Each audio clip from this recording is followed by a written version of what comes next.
بسم الله الرحمن الرحيم نحمده ونصلي على رسوله الكريم أما بعد أعوذ بالله من الشيطان الرجيم بسم الله الرحمن الرحيم يا أيها الرسول بلغ ما أنزل إليك من ربك وإن لم تفعل فما بلغت رسالته والله يعصمك من الناس وقال النبي صلى الله عليه وسلم بلغوا عني ولو آية صدق الله العظيم وصدق رسوله النبي الكريم۔ بزرگان محترم اور عزیز دوستو، اللہ تعالیٰ کا آخری دین دین اسلام ایک آفاقی دین، افق کہتے ہیں آسمان و زمین کا وہ کنارہ جو ہمیں ملتا ہوا دکھائی دیتا ہے۔ اس لیے آفاقی دین کا مطلب یہ ہے کہ یہ پوری دنیا اور پورے عالم کے لیے اللہ پاک نے بھیجا ہے، اور یہ دین صرف مسلمانوں کے لیے نہیں ہے بلکہ تمام دنیائے انسانیت کے لیے۔ اسی لیے ہمارا دین تبلیغی دین ہے، ہمارا یہ دین تبلیغی دین ہے کہ اسے دوسروں تک پہنچانا ہم سب کی ذمہ داری ہے۔ یہودیت تبلیغی دین نہیں ہے، ان کا یہ عقیدہ ہے کہ جو یہودی کے پیٹ سے پیدا ہوگا وہ یہودی ہوگا، اور جو شخص کسی یہودی کے پیٹ سے پیدا نہیں ہوا وہ کبھی بھی یہودی نہیں ہو سکتا۔ یہی وجہ ہے کہ یہودیت کی تبلیغ نہیں ہے۔ کبھی آپ نے نہیں دیکھا ہوگا کہ یہودیوں کا کوئی عالم یا یہودیت کا کوئی مبلغ آپ کو دکھائی دے کہ وہ یہودیت کی تبلیغ کر رہا ہے۔ یہ یہودیت جو ہے یہ تبلیغی دین نہیں ہے، اس کے علاوہ اور ادیان ہے جس میں تبلیغ کی جاتی ہے، اور خاص طور پر مذہب اسلام اس کی بنیاد ہی تبلیغ ہے۔ طریقہ مختلف ہو سکتا ہے، تبلیغ کا طریقہ مختلف ہو سکتا ہے، جیسے آج تبلیغی جماعت 1926 میں حضرت مولانا محمد الیاس کاندھلوی رحمۃ اللہ علیہ نے ہریانہ صوبے کے ایک قصبہ میوات سے شروع کی۔ آپ دیکھ لیجئے 1926 سے اس کی شروعات ہوئی ہے، اور چند سالوں میں اس پر 100 سال مکمل ہوں گے۔ ظاہر بات ہے اگر کوئی شخص یہ سمجھے کہ یہی تبلیغ ہے، اس کے علاوہ کوئی دوسرا تبلیغ کا طریقہ نہیں ہے، تو 1926 سے پہلے کیا دنیا میں اسلام کے تئیں ہمارے اکابرین بزرگوں نے، اولیاء کرام، تابعین، تابعین نے کیا تبلیغ نہیں کی تھی؟ ظاہر بات ہے انہوں نے بھی اسلام کی تبلیغ کی تو ہندوستان تک اسلام آیا، اور اگر اسلام کی تبلیغ نہیں ہوتی تو ہندوستان کہاں اور عرب کہاں؟ اس زمانے میں اتنے وسائل و ذرائع بھی نہیں تھے کہ کہاں کیا ہو رہا ہے کچھ پتہ نہیں ہوتا تھا۔ ہم نے اپنے بچپن تک یہ بات دیکھی کہ حاجی حج کے لیے جاتا تھا تو اس کو خط لکھتے تھے، تو 15 دن میں تو خط پہنچتا تھا، اور پھر وہاں سے وہ جواب آتا تھا تو 15 سے زیادہ دن آنے میں لگ جاتے تھے۔ 4 مہینہ 6 مہینے کا سفر ہوتا تھا، 2-4 خطوط آتے تھے جاتے تھے، 6 مہینہ ہو جاتا تھا۔ زمانہ اتنا برق رفتار نہیں تھا، ذرائع اور وسائل نہیں تھے۔ اس زمانے میں ہندوستان تک اسلام آیا، کیسے آیا؟ بے پناہ قربانیوں کے ساتھ، بے پناہ قربانیوں کے ساتھ آیا۔ نبی کریم صلی اللہ علیہ وسلم کو اللہ پاک نے نبی اور رسول بنا کر کے بھیجا، تو اس بات کا حکم بھی دیا تھا کہ یا ایھا الرسول بلغ ما انزل الیک من ربک، کہ تیرے پروردگار کی طرف سے جو احکامات دین و شریعت کے تمہیں دیے گئے ہیں وہ آپ دوسروں تک پہنچائیں. بلغ ما انزل الیک من ربک. اور آگے اس سے سخت جملہ ہے وَإِن لَّمْ تَفْعَلْ فَمَا بَلَّغْتَ رِسَالَتَهُ. اگر آپ نے ایسا نہیں کیا تو آپ نے رسالت کا حق ادا نہیں کیا. اس کے بعد تیسرا جملہ فرمایا وَاللَّهُ يَعْصِمُكَ مِنَ النَّاسِ. تبلیغ کرنے پر اللہ کا وعدہ ہے کہ اللہ آپ کو لوگوں سے محفوظ رکھے گا. اور یہ بات سمجھنے کی ہے، یہ بات سمجھنے کی ہے کہ دین کی دعوت و تبلیغ کے سلسلے میں حالات آئیں گے، لیکن اگر آپ میں اخلاص ہے اور نیک نیتی کے ساتھ آپ یہ کام کر رہے ہیں تو کسی کو بھی اللہ تم پر قدرت نہیں دے گا.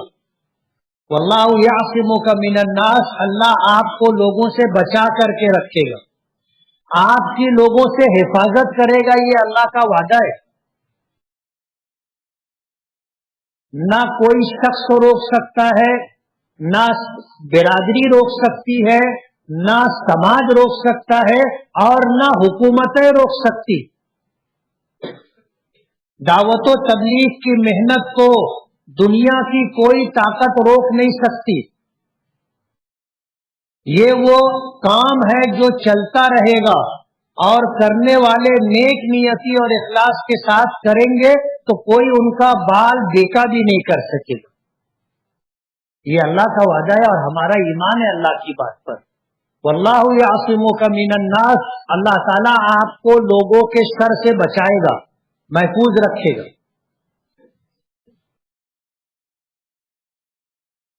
نبی کریم صلی اللہ علیہ وسلم کو اسی بات کا حکم تھا.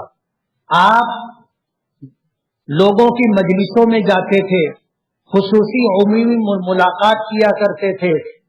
زمانے جاہلیت میں جو مشہور اور بڑے بڑے بازار لگتے تھے ان بازاروں میں جا کر کے آپ لوگوں کو دین کی دعوت، توحید کی دعوت دیا کرتے تھے. بہت مشہور حدیث ہے کہ مکے کی گلیوں میں، مکے کے بازاروں میں آپ چل پھر کر کے لوگوں کو توحید کی طرف بلاتے تھے کہ یا ایھا الناس قولوا لا الہ الا اللہ تفلحوا. کہ اے لوگو لا الہ الا اللہ کہہ لو، کامیاب ہو جاؤ. لا الہ الا اللہ کا مطلب کیا ہے؟ لا الہ الا اللہ کا مطلب یہ ہے کہ اللہ تعالیٰ اپنی الوہیت کے اعتبار سے، اپنی وحدانیت کے اعتبار سے، اپنی ربوبیت کے اعتبار سے تنہا ہے. کوئی اس کا شریک نہیں ہے اور کوئی اس کا ساجی نہیں ہے. تنہا اللہ رب العالمین الہ ہے، معبود ہے. یہ وہ بنیاد ہے جسے توحید سے تعبیر کیا جاتا ہے. عبودیت صرف اسی کا حق ہے. پوری کائنات کے اندر کوئی بھی مخلوق اگر عبادت کرے گی تو صرف اللہ کی عبادت کرے گی، اور پوری دنیا کو پالنے والا اور کائنات کے پورے نظام کو سنبھالنے والا صرف اللہ ہے. یہ اس کی ربوبیت ہے. رات کے اندھیرے میں کالے پتھر کے اوپر چلنے والی، اس پتھر کے نیچے رہنے والی کالی چونٹی کی پرورش بھی اور اس کی ضرورت بھی پوری کرنے والا کون؟ اللہ ہے. ہم کو تو پتہ بھی نہیں کہ کون سی مخلوق کہاں رہتی ہے اور کتنی تعداد میں ہے. دنیا والوں کو پتہ نہیں ہے. بڑی سے بڑی حکومت بھی یہ انتظام نہیں کر سکتی. یہ ایک اللہ کی ربوبیت ہے کہ پوری کائنات میں جہاں کہیں کوئی مخلوق ہے اس کے کھانے کا، پینے کا، رہنے کا اور دیگر تمام تر ضروریات کا انتظام کرنے والا کون؟ اللہ ہے. یہ اس کی ربوبیت ہے. لا الہ الا اللہ کا یہی مطلب ہے کہ ہماری تمام تر ضروریات پوری کرنے والا اللہ ہے، اور وہی تنہا اس پوری کائنات کا رب ہے، پروردگار ہے، پوری کائنات کا خالق ہے، مالک ہے. اور اس کائنات میں اس کا یہ حق ہے کہ اگر کوئی عبادت کی جائے گی تو صرف اور صرف اسی کی عبادت کی جائے گی، باقی کسی کو حق نہیں ہے کہ اس کی پوجا کی جائے۔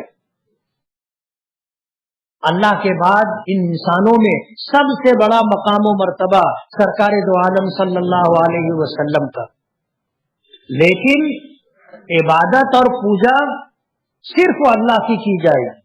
نبی کریم صلی اللہ علیہ وسلم کی وہ دعا آپ اگر سنیں گے اور دل کی گہرائیوں سے سوچیں گے تو رونے کھڑے ہو جائیں گے۔ آپ نے فرمایا تھا کہ آج میری مجلس میں کوئی مجھے سجدہ کرنا چاہے تو میں روک دیتا ہوں۔ صحابہ کرام کہتے تھے کہ اللہ کے رسول، آپ کا مقام و مرتبہ اتنا بلند ہے تو کیوں نہ ہم آپ کو سجدہ کیا کریں۔ اللہ کے رسول صلی اللہ علیہ وسلم نے فرمایا کہ نہیں، یہ حق صرف اللہ کا ہے۔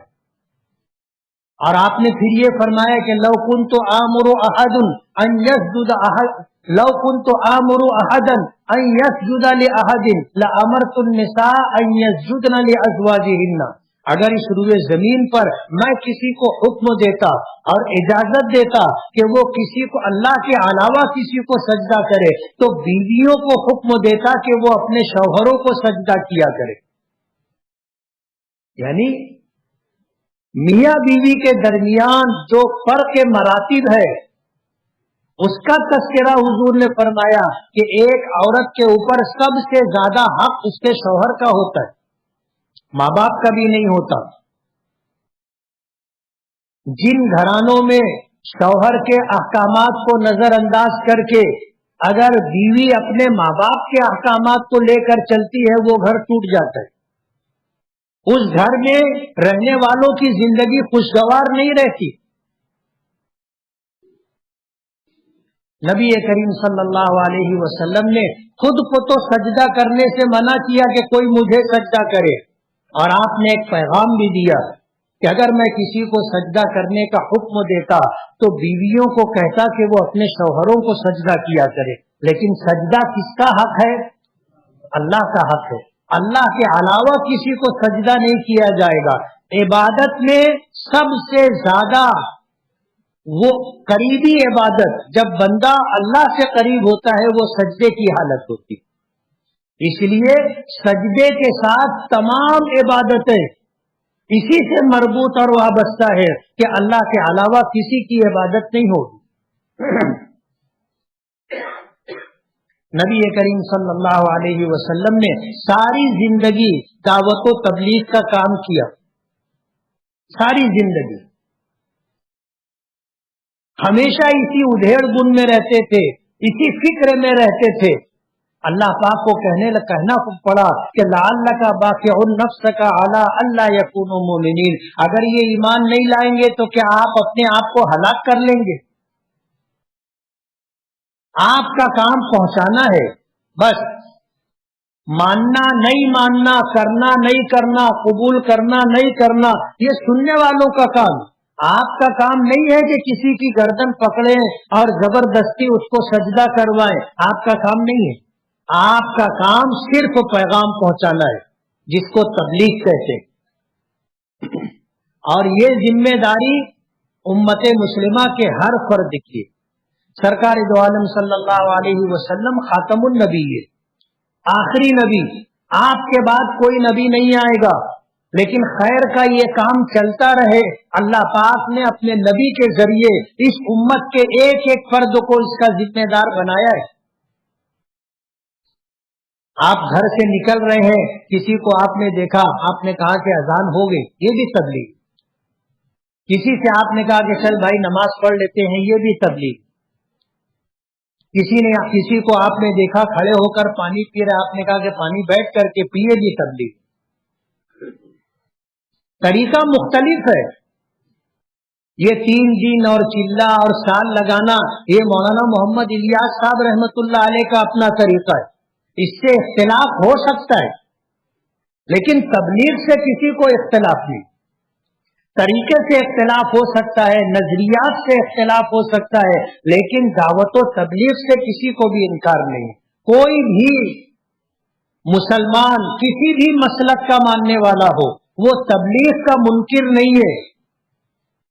یہ جو تقریریں کی جاتی ہیں، لوگوں سے ملاقات کی جاتی ہے، اور بیعت و ارشاد کا جو طریقہ ہے، قرآن کریم کا جو درس دیا جاتا ہے، ہم مسلمان بچوں کو جو قرآن کریم ناظرہ مکتب میں پڑھایا جاتا ہے، یہ سب تبلیغ ہے۔